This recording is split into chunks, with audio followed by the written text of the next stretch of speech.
역사로 그들을 이유 없이 미워하는 사람들 오히려 제거하는 날이 되었습니다.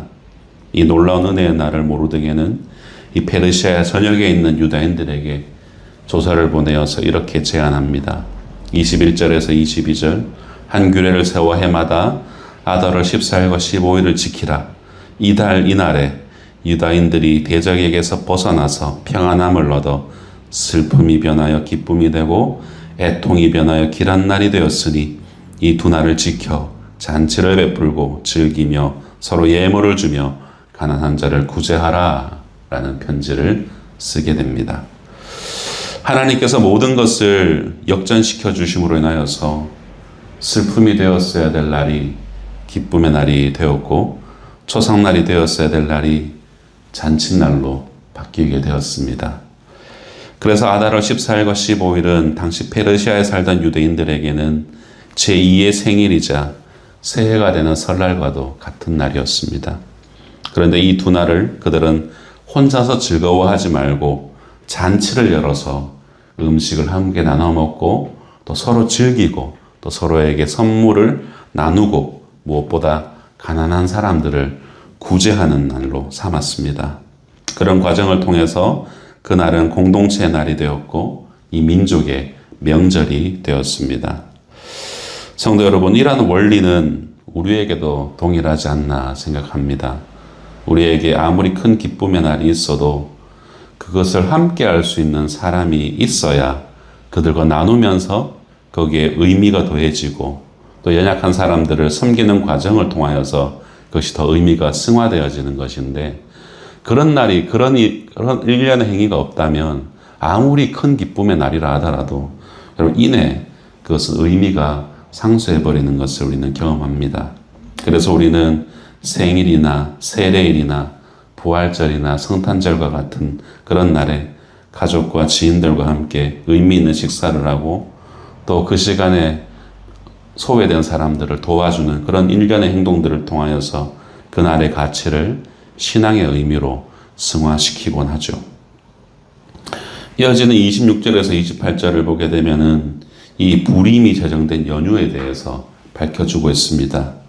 무리가 부르의 이름을 따라 이 두 날을 부림이라 하고 유다인이 이 글을 모든 말과 이 일에 보고당한 것으로 말미암아 뜻을 정하고 자기들과 자손과 자기들과 화합한 자들이 해마다 그 기록하고 정해놓은 때에 이 두 날을 지켜 폐하지 아니하기로 작정하고 각 지방 각읍 각 집에서 대대로 이 두 날을 기념하여 지키되 이 부림이를 유다인 중에서 폐하지 않게 하고 그들의 후손들이 계속해서 기념하게 하였다라고 밝힙니다.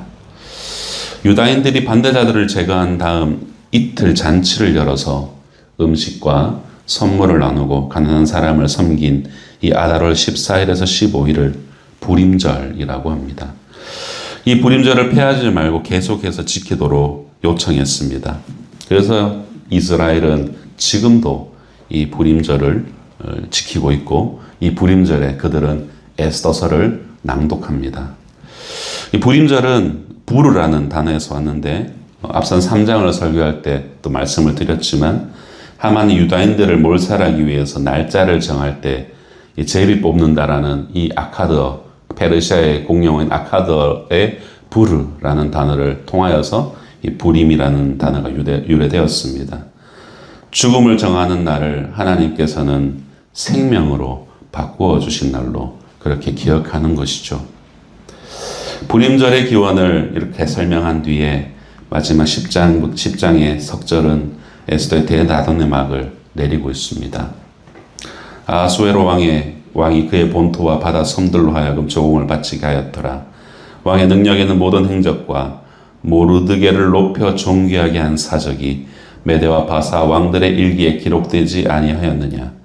유다인 모르드게가 아하수에로 왕의 다음이 되고 유다인 중에 크게 존경받고 그의 허다한 형제에게 사랑을 받고 그의 백성의 이익을 도모하며 그의 모든 종족을 안위하였다 라며 이 에스더는 대단원의 막을 내립니다.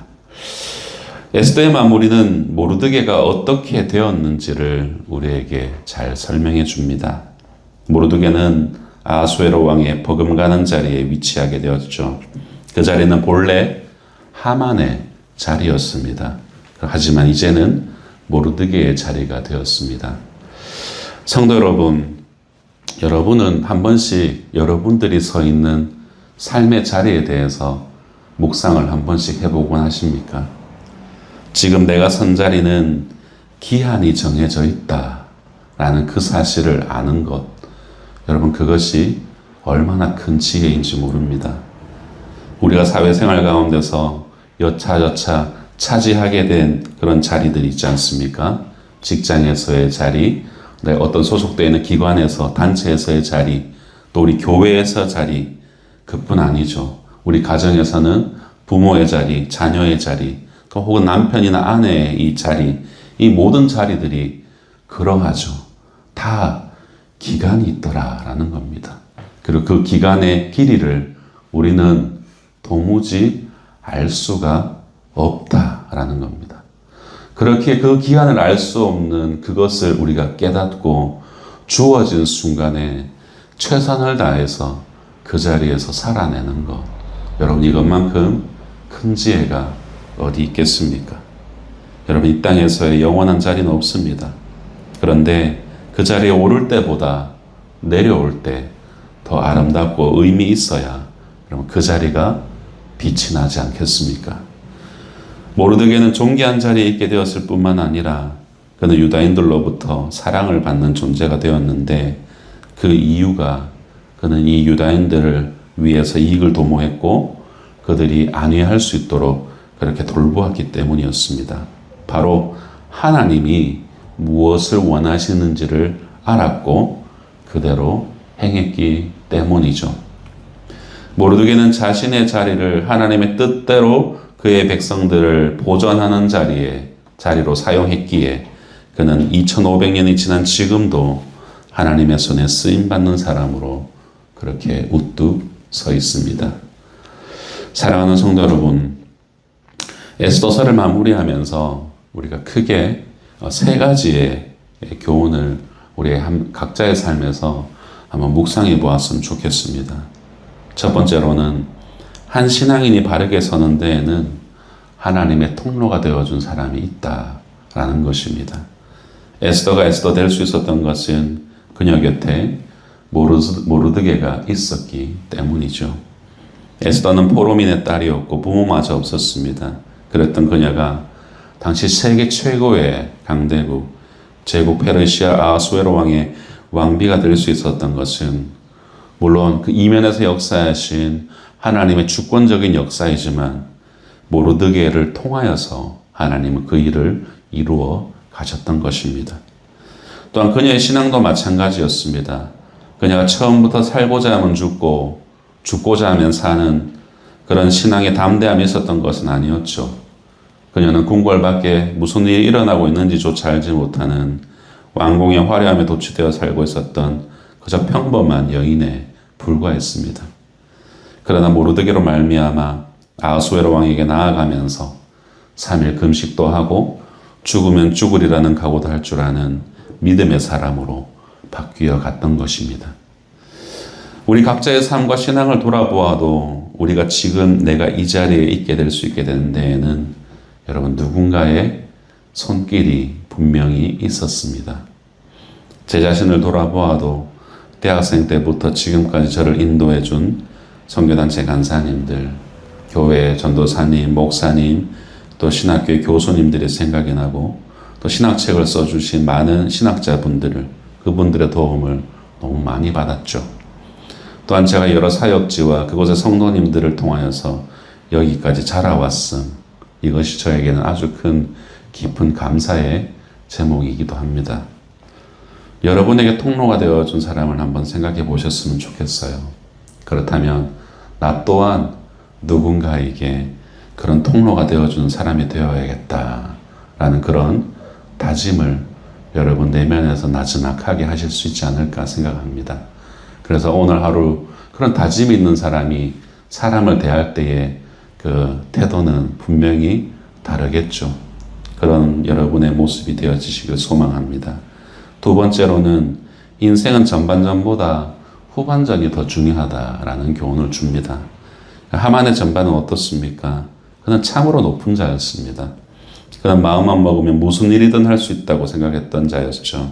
하지만 그의 후반은 달랐습니다. 전반에는 그의 권력의 자리가 높았다면 후반에는 그의 머리가 50규빗에 약 한 25m 정도 되는 그 장대에 달리는 그런 인생의 마지막을 경험하고 말았습니다. 반면 에스더의 전반전은 초라하기 짝이 없는 인생이었습니다. 그러나 그녀의 후반은 왕후였죠. 이것은 단지 그녀가 세상적으로 신분이 높아졌기 때문에 말씀드리는 것이 아닙니다. 하나님의 손에 붙들리면 다른 인생을 산다라는 것을 보여주는 것이죠. 모르드게의 전반도 대수롭지 못한 신분이었고 하만에게 아주 핍박을 받는 그런 자였습니다. 영모를 고발한 구국공신이었음에도 불구하고 아무런 보상을 받지 못한 자였죠. 하지만 하나님께서 그의 삶에 반전의 손길을 내미시자 그의 후반은 승리로 마침표를 찍었습니다. 우리의 삶도 동일하지 않을까 생각합니다.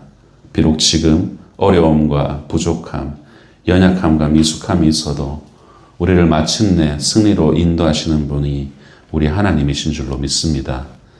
혹 우리가 살아서 승리하는 것을 보지 못한다면 우리 자손들이 그것을 하나님이 보전해 주실 것이고 우리가 하나님 앞에 서게 될 때에 영원한 승리자인 것을 우리는 확인하게 될 것입니다. 성도 여러분, 우리는 그것을 믿고 오늘을 사는 자입니다.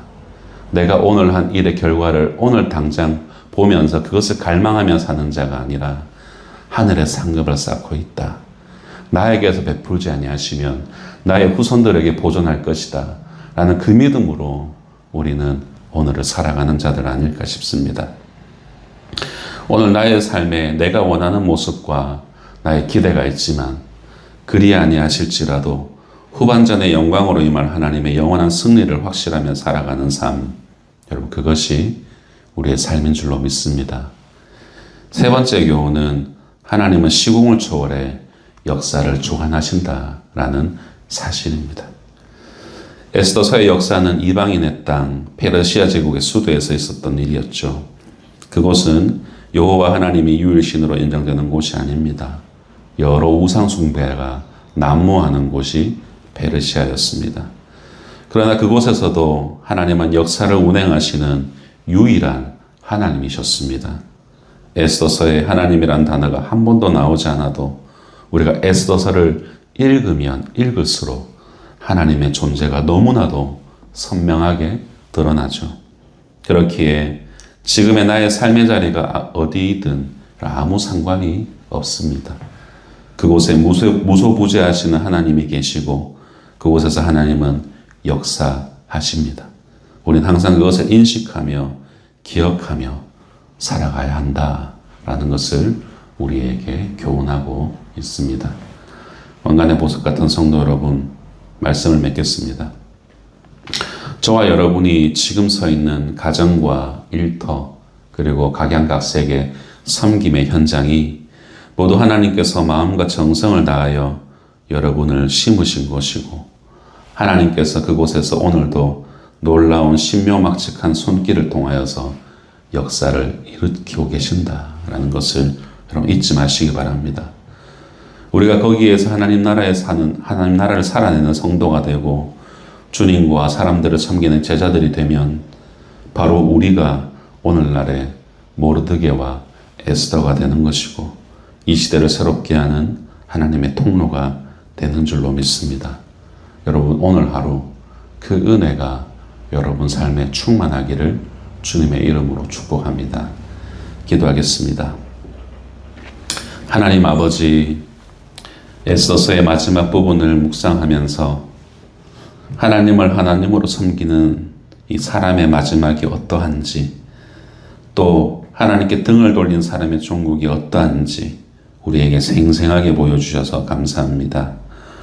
우리가 이 땅에서 마지막 숨을 내어쉬는 순간까지 하나님께서 우리의 인생을 통치하고 계심을 인정하게 하여 주시옵소서. 그래서 우리의 삶이 하나님의 나라가 되게 하시고 우리가 그 하나님 나라의 성도로 살게 하여 주시옵소서.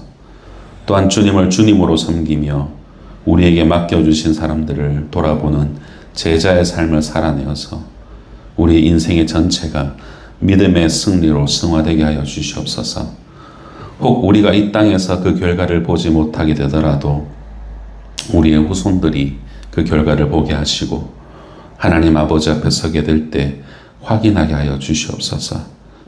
오늘도 하나님께서 마음과 정성을 다하여 심어주신 우리의 삶의 자리에서 우리가 신실하게 살아내어 우리로 인해서 또 다른 사람들이 은혜를 누리게 되는 이 시대의 에스더와 모르드게가 되게 하여 주시옵소서. 주님 감사합니다. 거룩하신 예수님 이름으로 기도드립니다. 아멘.